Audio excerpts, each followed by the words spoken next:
So guys ஆக்சுவலாக பார்த்தீங்கன்னா இன்னொரு வீடியோ ஆக்சுவலாக நான் அப்லோட் பண்ணலை. கேரளாவிலேருந்து அந்த வீடியோ அப்லோட் பண்ணல. ஸோ அது என்ன ஆச்சுன்னு பார்த்தீங்கன்னா என் வண்டியில் வந்து ஒரு மேஜர் கம்ப்ளைண்ட்டு. ஸோ வண்டியை மூவே பண்ண முடியாத அளவு ஒரு கம்ப்ளைண்ட் ஆகிடுச்சு. ஸோ அது என்னங்கிறதான் நான் இந்த வீடியோவில் சொல்லலான்னு இருக்கேன். ஸோ கண்டிப்பாக அதை தெரிஞ்சுக்கணும். ஹார்லி டேவிட்சன் வாங்க போகிறவங்க இல்லை கண்டிப்பாக அதை தெரிஞ்சுக்கணும். ஸோ கண்டிப்பாக அந்த வீடியோ ஃபுல்லாக பாருங்கள். பயங்கர யூஸ்ஃபுல்லாலாம் கூட ஒரு சின்னதாக ஒரு ஹெல்ப் ஆச்சு இருக்கும் உங்களுக்கு. நீங்கள் வந்து இது மாதிரி பண்ணணும் பண்ணக்கூடாங்கிறதுக்கு ஒரு ஹெல்ப் இருக்கும். ஸோ வாங்க அப்படியே வீடியோக்குள்ளே போகலாம்.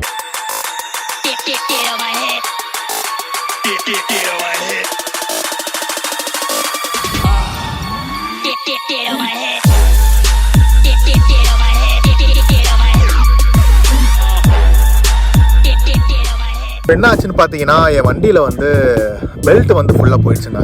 ஸோ அந்த பெல்ட்டில் இருக்க அந்த டீத்து வந்து ஃபுல்லாக ஓன் அவுட் ஆகிடுச்சு. ஸோ கம்பெனி சொல்கிறது வந்து 1 lakh கிலோமீட்டர் வரையும் பெல்ட் லைஃப் வரும் அப்படின்னு சொல்கிறாங்க. நிறைய பேருக்கு வந்திருக்கு. ஆனால் எனக்கு எதனால போச்சுன்னு எனக்கு சுத்தமாக தெரியவே இல்லை. 38,000 சம்திங் தான் ஓடி இருக்கு. எதனால எப்படி ஆச்சுங்கிறத என்னால் சுத்தமாகவே கண்டுபிடிக்கவே முடியல. ஸோ கேரளாலேருந்து வரப்போ பார்த்தீங்கன்னா பயங்கரமாக பெல்ட் வந்து அந்த புள்ளியில் இருக்க அந்த ஸ்ப்ராக்கெட்ஸில் இருக்க அந்த டீத்தில் வந்து பயங்கரமாக ஸ்லிப் ஆகிட்டே இருந்துச்சு. நான் கஷ்டப்பட்டு தான் ஓட்டிட்டு வந்தேன். ஸோ வந்து என்னன்னு பார்க்கும்போது பார்த்தீங்கன்னா வந்து பெல்ட்டில் இருக்க அந்த டீத் ஃபுல்லாகவே தேஞ்சிருச்சுங்க. கம்ப்ளீட்டாக போயிடுச்சு. லைக் அது ஸ்லிப் ஆகிற அளவுக்கு போயிடுச்சு. ஸோ என்ன கம்ப்ளைண்ட்டாக இருக்கும்னு தனிப்பட்ட முறையாக நான் வந்து அனலைஸ் பண்ணும்போது பார்த்தீங்கன்னா வீல் அலைன்மெண்ட் வந்து கண்டிப்பாக சேஞ்ச் ஆகிருக்கும். அதனால தான் அந்த மாதிரி ஆயிருக்குங்கிறது எனக்கு தெரிஞ்சிச்சு. ஸோ டயர் வந்து பார்த்தீங்கன்னா இங்கே ஒரு மெக்கானிக் ஷாப்பில் நான் மாற்றினேன். அலைன்மெண்ட்லாம் கரெக்டாக தான் வச்சிருக்காங்க. ஆனால் என்ன பிரச்சனைனா நம்ம வந்து பின்னாடி ஆக்சல் போல்ட்டை வந்து டைட் வைக்கும் போது கம்பெனி ரெக்கமெண்டட் டார்க்கில் வந்து டைட் வைக்கணும்.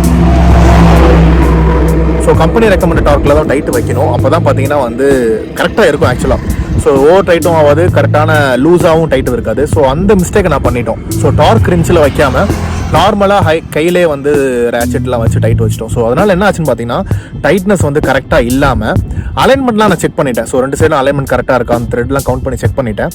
ஆனால் பார்த்தீங்கன்னா வந்து அந்த போல்ட்டு வந்து லூஸாக இருக்கவும் ஸோ ஒரு சைடு புள்ளி இருக்குல்ல. ஸோ டார்க் அதிகமாக அந்த மாதிரி சூப்பர் பைக்ஸ்லாம் டார்க் அதிகமாக இருக்கும். என்ன ஆகுதுன்னா ஒரு சைடு புள்ளியில் வந்து இழுக்க ஆரம்பிச்சிருச்சு.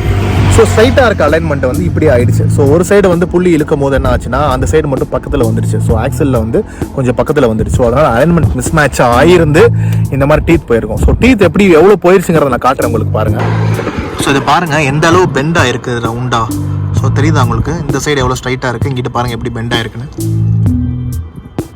ஸோ இதை பார்த்தீங்கன்னா இந்த ஸ்ப்ராக்கெட்லேருந்து ஆக்சுவலாக பின்னாடி சைடை வந்து ஸ்லிப் ஆகுது. ஸோ அந்த இடம் தேஞ்சிருக்கதே உங்களுக்கு நல்லா தெரிஞ்சிருக்கும். ஸோ நல்லாவே இது ஸ்லிப் ஆகுது ஃபுல்லாக. நான் கழட்டி செக் பண்ணி பார்த்தேன். ஸோ இப்போ நான் இந்த புள்ளி பெல்ட் அண்ட் தென் பின்னாடி இருக்க பெரிய புள்ளி ஆர்டர் பண்ணியிருக்கேன். ஸோ புள்ளி ஆக்சுவலாக நல்லா இருக்க மாதிரி தான் இருக்குது. இருந்தாலும் ரிஸ்க் எடுக்க வேணாம், லாங்கில் ரொம்ப போகிறோம் அப்படிங்கிறதுனால வந்து ஃபுல்லாகவே நான் ஆர்டர் பண்ணியிருக்கேன். ஸோ ஜாமான் வந்துருச்சு. நாங்கள் சென்னை நாளைக்கு போகிறோம். இருந்தாலும் வந்து வண்டி ஓட்டிகிட்டு போக முடியுமான்னு தெரியல. ஸோ அதனால் வண்டி ஹைவேஸ்க்கு எடுத்துகிட்டு வந்தேன். ஸோ பார்த்தீங்கன்னா வந்து டார்க் கம்மியாக இருக்க ஆர்பிஎம்மில் வந்து எப்படியும் ஸ்லிப் ஆகவே இல்லை. ஸோ ரிஸ்க் எடுத்து தான் நான் சென்னை போகிற மாதிரி இருக்கும். இப்போ வந்து பார்த்தீங்கன்னா 3000 RPM வரையும் அந்த புள்ளி ஸ்லிப் ஆகவே இல்லை. ஸோ 3000 RPM to 4500 RPMல போச்சுன்னா டார்க் அதிகமாக இருக்கும்போது அந்த புள்ளி வந்து ஸ்லிப் ஆகுது. அந்த பெல்ட் வந்து புள்ளி வந்து ஸ்லிப் ஆகுது. ஸோ புல் அதிகமாக இருக்கும், வண்டியோட டார்க் அதிகமாக இருக்கனால அந்த பெல்ட்ல ஸ்லிப் ஆகுது. ஸோ 2500 RPMல போகும்போது ஸ்பீடு வந்து ஒரு 80 க்ரூஸ் ஆகுது. ஸோ அதனால் நான் இப்போ ஒர்க்மேன்கிட்ட கால் பண்ணி கேட்டேன், எடுத்துகிட்டு வந்துட முடியுமா சேஃபா அப்படின்னு கேட்டேன். ஹை டார்க்கில் ஸ்லிப் ஆகலன்னா நீங்கள் பார்த்து மெதுவாகவே ஓட்டிட்டு வாங்க ப்ரோ, பிரச்சனை இல்லை. Harley Davidson road side resistance வந்து நான் இந்த வருஷம் நான் போடலை. ஏன்னு பார்த்தீங்கன்னா முன்னாடி 7000 இருந்தது. ஆஃப்டர் லாக்டவுன் பார்த்தீங்கன்னா 12,000 ஆயிடுச்சு. ஸோ 12,000க்கு அது யூஸ்ஃபுல்லாக இருக்குமான்னு அப்போ யோசித்தேன். ஆனால் கண்டிப்பாக அந்த மாதிரி சூப்பர் பைக்ஸ் வச்சிருக்கும்போது அதை நான் பண்ணியிருந்துருக்கணும். பிகாஸ் இப்போ வந்து நான் வண்டியை கஷ்டப்பட்டு தான் எடுத்துகிட்டு போகிற மாதிரி இருக்குது. இதே Harley Davidson road side resistance எனக்கு இருந்துச்சுன்னா ஃப்ரீயாக வந்து பிக்கப் பண்ணி ஷோரூமில் ட்ராப் பண்ணியிருந்திருப்பாங்க. ஆனால் பார்த்தீங்கன்னா இப்போது செலவு பண்ணுறது கூட ஒரு மேட்ரு கிடையாது. பிரேக் டவுன் இல்லாமல் சேஃபாக எடுத்துகிட்டு போகணும். இன்னும் சொல்ல போனால் நான் ஏன் அந்த வண்டியை நான் இப்போ எடுத்துகிட்டு போகிறேன்னா பெல்ட் போயிடுச்சு ஆல்ரெடி. ஸோ இதில் ரிஸ்க் ஃபேக்டருங்கிறது கொஞ்சம் தான். பெல்ட் கட் ஆகிறதுக்கான சான்ஸ் கிடையாது. ஸ்லிப் ஆகிறதுக்கான சான்ஸ் மட்டும் தான் அதிகமாக இருக்குது. இன்னும் நல்லா தேஞ்சு நல்லா ஸ்லிப் ஆகிறதுக்கான சான்ஸ் மட்டும் தான் அதிகமாக இருக்கிறதுனால ஸோ மேஜர் ஆக்சிடென்ட் மாதிரி எதுவும் ஆகாது. சேஃபாக எடுத்துகிட்டு போயிடலாம். ஸ்லோவாக தான் வேறு நான் போகிறேன். ஸோ இதனால் வேறு எந்த பார்ட்ஸ்க்கும் டேமேஜும் வராது. ஸோ பார்ப்போம், மெதுவாக எடுத்துகிட்டு போகிறேன். அடுத்த நாள் அப்படியே வீடியோவில் கண்டினியூ பண்ணுறேன் உங்களுக்கு நான். கைஸ் இப்போ ஆக்சுவலாக என்ன ஆச்சுன்னு பார்த்தீங்கன்னா பிளான் பண்ணபடி எதுவுமே நடக்கலை. நான் யோசித்த மாதிரியே பின்னாடி லோடு ஏற்றும் போது ரொம்ப பெல்ட் ஸ்ட்ரெயின் ஆகி ஸ்லிப்பாக ஆரம்பிச்சிச்சு. ஸோ ஆல்ரெடி எங்கள் அப்பாயின்மெண்ட் வேறு வாங்கியாச்சு. நாங்கள் வேறு இப்போ வந்து போகிற மூடில் இருக்கோம். ஸோ ரெக்கவரி வேன் தெரிஞ்ச ஒருத்தர் இருக்கார். ஸோ ரெக்கவரி வேன் கால் பண்ணி அவரை வர சொல்லி வண்டி அதை ஏற்றிட்டு, ஸோ இன்னும் வேன் வரல. ஸோ பார்த்தீங்கன்னா என்னோடய சூட் பேக்கில் வந்து என்னோட ரேஸ் சூட் பேக்கில் வந்து எங்களோட 2 பேரோட சூட்டும் எவ்வளோ பெருசு இருக்கு பாருங்க, நான் காட்டுறேன். 2 பேரோட சூட்டு, பேண்ட்டு, பூட்ஸு, ஹெல்மெட் எல்லாமே உள்ள வச்சு பேக் பண்ணியாச்சு. ஒரு பெரிய லக்கேஜ் இது. ஒரு ஹெல்மெட் மட்டும் வைக்க முடியல, ஹெல்மெட் மட்டும் வைக்க முடியல. செம்ம டயர்ட் ஆயிடுச்சு. என்னென்னமோ பண்ணி பார்த்தோம், நாங்கள் லோடெலாம் இறக்கி பார்த்தோம், பெல்ட் டைட் வச்சு பார்த்தோம், டென்ஷன் வச்சு பார்த்தோம், லூஸ் பண்ணி பார்த்தோம், ஒன்றும் வேலைக்கே ஆகலை. ஸோ வேன் வரணும். வந்ததுக்கப்புறம் அப்படியே மேலே ஏறி அப்படியே உட்காந்துட்டு நான் அப்படியே வண்டி ஏற்றுறதை காட்டுறேன் உங்களுக்கு. அது மட்டும் இந்த பேக்கை பண்ணி எவ்வளோ பெருசு இருக்குது. ஸோ இதான் என்னோட வந்து ரேஸ் ரூட் பேக்கு ஃப்ரம் 2016 என் கூட தான் இருக்குது. கைஸ் பார்த்தீங்கன்னா இப்போ வந்து இந்த ரெக்கவரி வேனில் வண்டி ஏறப்போகுது. ஸோ அந்த ட்ராலி அப்படியே கீழே இறங்கும், அப்படியே மேலே ஏற்றி அந்த ரேம்ப் அப்படியே வச்சு லாக் பண்ணி பெல்ட்டை போட்டு ஸ்டாப் பண்ணிவிடுவோம். ஸோ இந்த 2 பேர் போக முடியுமான்னு தெரியல. டாடா ஏஸ் வருது. இந்த ரெக்கவரி வேணும்னா பெரிய வண்டியாக வரும்னு நினச்சேன். ஆனால் வந்து டாடா ஏஸ் தான் வந்துருக்கு.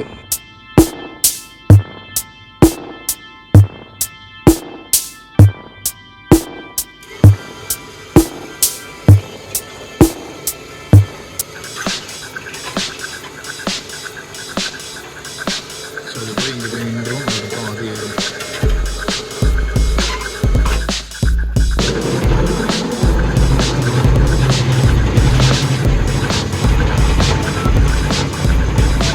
கம்ப்ளீட்டாக லோட் பண்ணியாச்சு. இப்போ நாங்கள் பஸ்ஸில் தான் ஏற போகிறோம். ஸோ அப்படியே வண்டி போயிட்டு போகலாண்ணே. Bye. Good morning guys. So விடிஞ்சிருச்சு. டைம் பார்த்தீங்கன்னா வந்து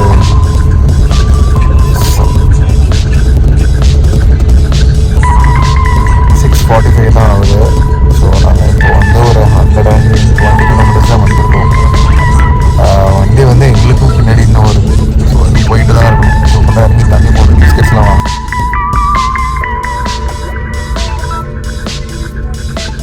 கைஸ் நாங்கள் கோயம்பேடு பஸ் ஸ்டாண்ட் வந்து இறங்கிட்டோம். இப்போ வந்து ஆட்டோ இல்லை ஓலா போட்டு நாங்கள் வந்து ஷோரூம் போக போகிறோம். டைம் பார்த்தீங்கன்னா 10:40 ஆகிடுச்சு. வண்டி வந்து வண்டலூர் ஜூ தாண்டிடுச்சு. ஸோ சீக்கிரமாக அதுவும் வந்துடும். அப்படி நாங்கள் போயிட்டு வண்டி இறக்கிட்டு அப்படியே கண்டிப்பாக பண்ணுறோம். ஷோரூம் வந்தாச்சு. ஸோ ஷோரூம்குள்ளே பாருங்கள், உள்ளே போய் சுற்றி காட்டக்கூடாது, எல்லாம் சுற்றி காமிச்சிடுவேன். அங்கே பாருங்கள் நம்ம வண்டி வந்துடுச்சு.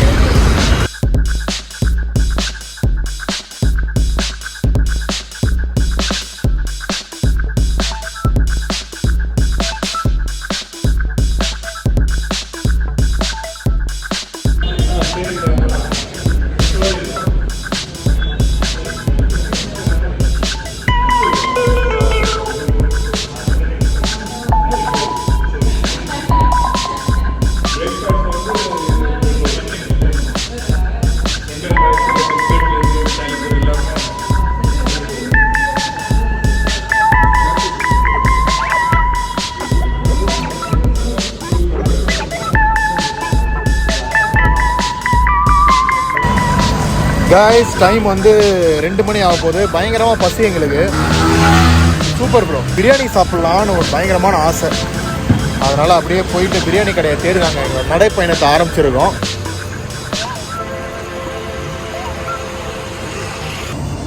கைஸ் இங்கே வந்து இப்போ ஒரு ஹோட்டல் வந்திருக்கோம். இந்த ஹோட்டல் பேர் பார்த்தீங்கன்னா வந்து கபாப் அண்ட் த காமன்ஸ்.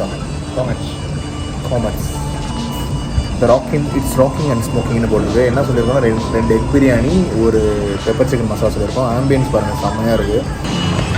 இப்போ எங்கள் அந்த பேரலில் வந்து சீட்ஸ்லாம் வச்சுருக்கு. நாங்கள் அங்கே உட்காரலாம், நான் சாஞ்சி உட்கார நிலமையில நாங்கள் இருக்கோம்.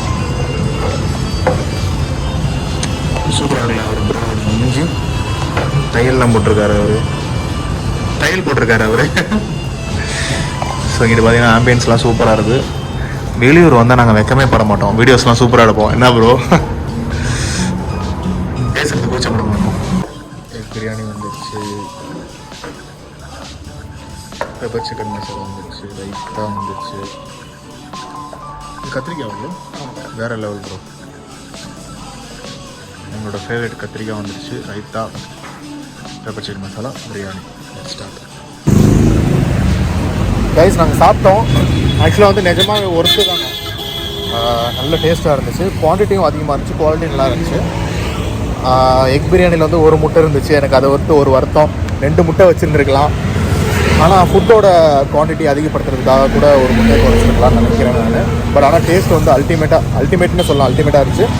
நாங்கள் வந்து 2 முட்டை பிரியாணி, ஒரு பெப்பர் சிக்கன் மசாலா சாப்பிட்டோம். ஸோ டோட்டலாக வந்து பார்த்திங்கன்னா ஒரு முட்டை பிரியாணி 140, சிக்கன் பெப்பர் சிக்கன் வந்து 170 சம்திங் வந்துச்சு. வித் பேக்ஸ்லாம் சேர்ந்து 473 சம்திங், 63 சம்திங் ஏதோ வந்துச்சு. ஓகேன்னு தான் சொல்லுவேன். கொஞ்சம் ப்ரைஸ் பாயிண்ட்டு கொஞ்சம் அதிகமாக இருந்தாலும் டேஸ்ட்டுக்கும் குவான்டிட்டிக்கும், குவான்டிட்டிக்கும் நல்லா இருக்கிறதுனால நம்ம கண்டிப்பாக அதை பேர் பண்ணிக்கலாம். ஸோ ஃபுட்டு வந்து குவான்டிட்டி நல்லா இருந்துச்சுன்னா கண்டிப்பாக இப்போயும் பேர் பண்ணிக்கலாம். அடுத்தது நாங்கள் வந்து இப்போது இங்கே ரோட் ஷாப்பில் பார்த்தீங்கன்னா நிறைய ஜூஸ் ஷாப்லாம் போட்டிருக்காங்க. நிறைய விதமான பெரிய பெரிய கேன்லலாம் வச்சு மேங்கோ ஜூஸு, சர்பத்து அந்த மாதிரி நிறையா போட்டிருக்காங்க. அதில் போய் ஒன்று ட்ரை பண்ண போகிறோம். கண்டிப்பாக அந்த அம்மா கடையில் சாப்பிட மாட்டோம்.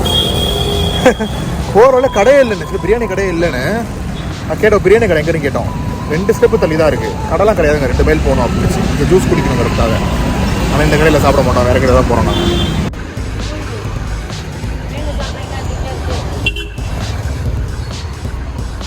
பாருங்கள், அந்த அம்மா கடைக்கு நாங்கள் போக மாட்டோம்.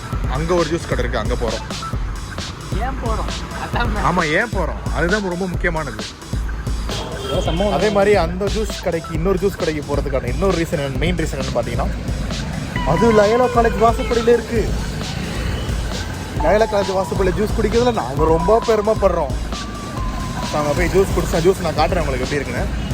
கொஞ்சம் கும்பலாக இருக்குது, கேர்ள்ஸ் கூட்டம்லாம் அதிகமாக இருக்குது. எனக்கு ரொம்ப கூச்ச சுபாவமாக இருக்கும். அதனால் வந்து நான் இப்போ அப்படியே கேப்சர் பண்ணிவிட்டு அப்புறமா வீடியோ போடுறேன்.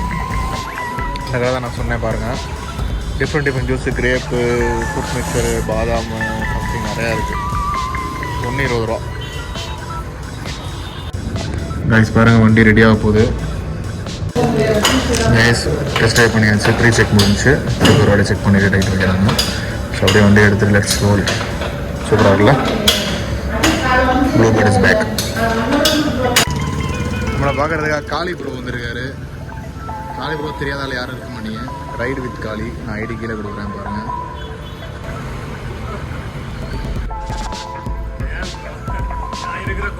ஒர்க் முடிஞ்சு வந்திருக்கீங்க. இந்த பொண்ணு ஆப்போசிட்டில் அவ்வளோ வேகமாக வந்துட்டு அவரை திட்டிகிட்டு இருக்கு.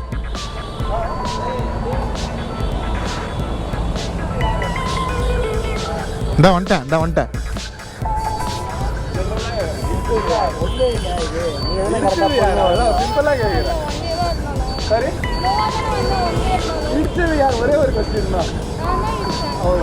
மேம் நீங்கள் வந்தது தப்பு ma'am. Simple.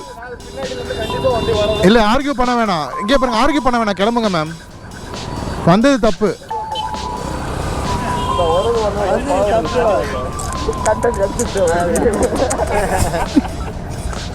So guys, so highlights கிளம்பியா. Thank you bro, thank you.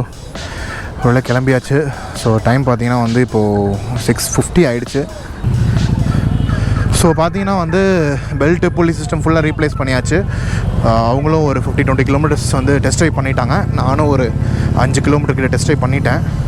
இப்போ வந்து நாங்கள் யூட்டர்ன் போடணுமா? இப்படியே போகலாங்குது அது.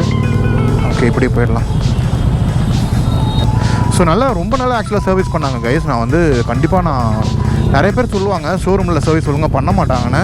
ஆனால் வந்து எனக்கு நான் கேட்காத நிறைய விஷயத்தையுமே அவங்க பண்ணி கொடுத்தாங்க. ஸோ பெல்ட்டு வந்து செக் பண்ணது மட்டும் இல்லாமல், சேஞ்ச் பண்ணது மட்டும் இல்லாமல் பார்த்தீங்கன்னா வந்து எங்கிட்ட போகிறோம், கரெக்டாக தானே போகிறோம். ஜென்ரல் செக்கப்பு, அவங்க டிவைஸ் வச்சுருப்பாங்கள்ல, அவங்க செக்கப் டிவைஸை வச்சு ECU, ABS அண்ட் தென் எல்லா எலக்ட்ரானிக் எதுவுமே செக் பண்ணிவிட்டு அண்ட் தென் எனக்கு ப்ராப்பராக சுவிச்சஸ்லாம் லூவ் பண்ணிவிட்டு இன்னும் நிறைய பண்ணாங்க. பிரேக் ஃப்ளூயிட் ரீப்ளேஸ் பண்ணாங்க. ஐ மீன் டாப் அப் பண்ணி கொஞ்சம் ப்ளீட் பண்ணாங்க. ஸோ அது ரொம்ப நல்ல விஷயம். ஆக்சுவலாக அது ரொம்ப கஷ்டமான விஷயம். அது ரொம்ப டைம் எடுக்கும். அது ஆக்சுவலாக அவங்க நல்லபடியாக ஃப்ரீயாக பண்ணி கொடுத்தாங்க. டு பி ஃப்ராங்க் வந்து ஸோ ப்ராப்பராக ரைடர்ஸ் இருக்கோம், ரைட் பண்ணுறோம்.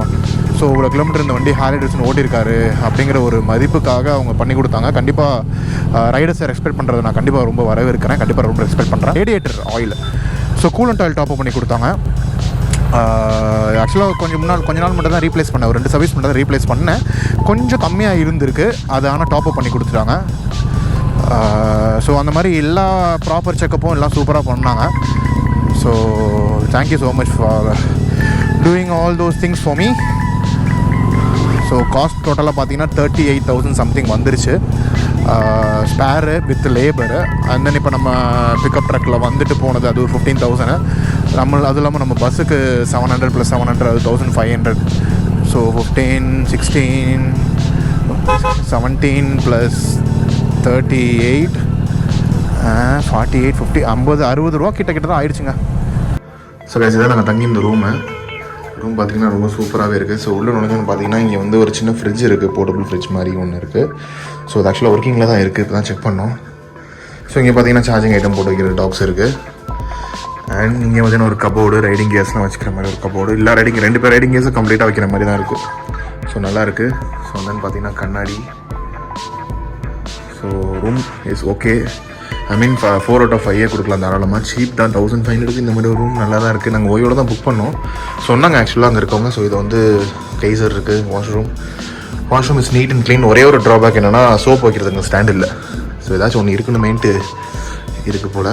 ஸோ எல்லோரும் சொன்னாங்க இந்த ரூம் நல்லாயிருக்கும்னு சொல்லி, அதனால தான் இங்கே எடுத்தோம். 1,500 தான் ப்ரோ, எடுத்து பாருங்கள் நல்லாயிருக்கும்னு சொன்னால தான் எடுத்தோம். ஸோ நான் ஒர்க் ஆக மாட்டேங்குது. சரி ஒர்க் ஆகலை. ஸோ எஸ் இதான் ரூமு.